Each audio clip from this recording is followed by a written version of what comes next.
IPL వ్యవస్థాపకుడు మాజీ chairman Lalit Modi ఓ వార్తా సంస్థకు ఇచ్చిన ఇంటర్వ్యూలో సంచలన విషయాలు వెల్లడించారు. 2010 నాటి కొన్ని టస్కర్ ఐపీఎల్ ఫ్రాంచైజీ వివాదం, కాంగ్రెస్ అగ్రనాయకత్వం తనపై తెచ్చిన రాజకీయ ఒత్తిళ్లు, underworld don Dawood Ibrahim నుండి తనకు వచ్చిన ప్రాణహాని బెదిరింపుల గురించి ఆయన వెల్లడించిన విషయాలు ఇప్పుడు క్రీడా రాజకీయ వర్గాల్లో ప్రకంపనలు సృష్టిస్తున్నాయి. గతంలో ఐపీఎల్ జట్టును ఖరారు చేసినప్పుడు కొచ్చికి ఓ టీమును ఖరారు చేశారు. ఒక క్రికెట్ స్టేడియం కూడా లేని కొచ్చి జట్టును తాను ఎలా అనుమతించారనే ప్రశ్నను ఇప్పటి వరకు ఎవరు అడగలేదని లలిత్ మోదీ పేర్కొన్నారు. కొచ్చికి ఎందుకు అవకాశం ఇచ్చానంటే అప్పట్లో శశి ఠాకూర్ నా చుట్టూ తిరిగారు, నన్ను బయటకు తీసుకెళ్లారు, నా ఇంటికి వచ్చారు.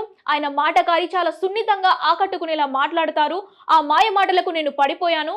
కానీ ఆ తర్వాత కొన్ని ఫ్రాంచైజీ సంబంధించిన అనుమానాస్పద ఈక్విటీ నిర్మాణం, శశి థరూర్ భార్య సునంద పుష్కర్ పేరిట ఉన్న 25% ఉచిత షేర్ల వ్యవహారాన్ని నేను ప్రశ్నించడంతో అసలు కథ మొదలైంది అని మోదీ గుట్టు ఇప్పుడు బయటపెట్టారు. కొన్ని ఫ్రాంచైజీ వెనుక ఉన్న షాడో ఇన్వెస్టర్ల వివరాలు తేలే వరకు తాను అగ్రిమెంట్ పై సంతకం చేయనని బెంగళూరు అర్ధరాత్రి సమావేశంలో భీష్మించుకు కూర్చున్నట్లు లలిత్ మోదీ వెల్లడించారు. ఈ సమయంలో అప్పటి కేంద్ర మంత్రి శశి థరూర్ తనకు ఫోన్ చేసి సునంద పుష్కర్ గురించి ఎక్కువగా అడగవద్దని, అలా అడిగితే మరుసటి రోజు ఉదయమే మీ ఇళ్లపై ప్రభుత్వ సంస్థలతో దాడులు చేయిస్తామని నేరుగా బెదిరించారని మోదీ ఆరోపించారు. నువ్వు విదేశాంగ మంత్రివి కావచ్చు, కానీ నాపై ఇలాంటి బెదిరింపులు సాగవు అని తాను తిరస్కరించినట్లు చెప్పారు. ఈ వివాదంలో శశి థరూర్ కి సోనియా గాంధీ పూర్తి అండదండలు ఉన్నాయని, తనను తొక్కేయడానికి అహ్మద్ పటేల్, ప్రణబ్ ముఖర్జీ, రాజీవ్ శుక్లా వంటి అప్పటి యూపీఏ ప్రభుత్వ యంత్రాంగం అంతా ఏకమై తనపై ఒత్తిడి తెచ్చిందని మోదీ సంచలన వ్యాఖ్యలు చేశారు. తాను క్రికెట్ అడ్మినిస్ట్రేషన్ నుండి పూర్తిగా తప్పుకోవడానికి underworld don Dawood Ibrahim, అతని గ్యాంగ్ నుండి వచ్చిన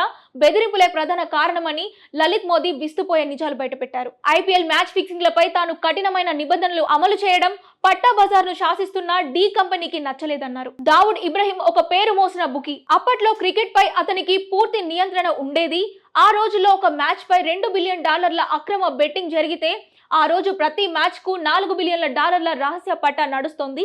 ఇప్పుడు ఎవరు మ్యాచ్ ఫిక్సింగ్ చేయలేదు, కేవలం ఓవర్లో బాల్స్ ఆధారంగా స్పాట్ ఫిక్సింగ్ నడిపిస్తున్నారు అని అండర్ వరల్డ్ నెట్వర్క్ గురించి వెల్లడించారు. ఐపీఎల్ భవిష్యత్తు నాశనం కాకూడదనే ఉద్దేశంతోనే తాను నిజాలను నిర్మోహమాటంగా బయట పెట్టానని, అదే తనకు శాపంగా మారిందని లలిత్ మోదీ ఆవేదన వ్యక్తం చేశారు. నేను భవిష్యత్తును ముందే ఊహించగలను. కొన్ని ఫ్రాంచైజీ ఆర్థిక మోడల్ అట్టర్ ఫ్లాప్ అని, అది 2 ఏళ్లలోనే కూలిపోతుందని నేను నాడే చెప్పాను. కొచ్చి ఫ్రాంచైజ్ ఆర్థిక మోడల్ అట్టర్ ఫ్లాప్ అని, అది 2 ఏళ్లలోనే కూలిపోతుందని నేను నాడే చెప్పాను. నేను ఏం అంచనా వేశానో భవిష్యత్తులో అదే నిజమైంది.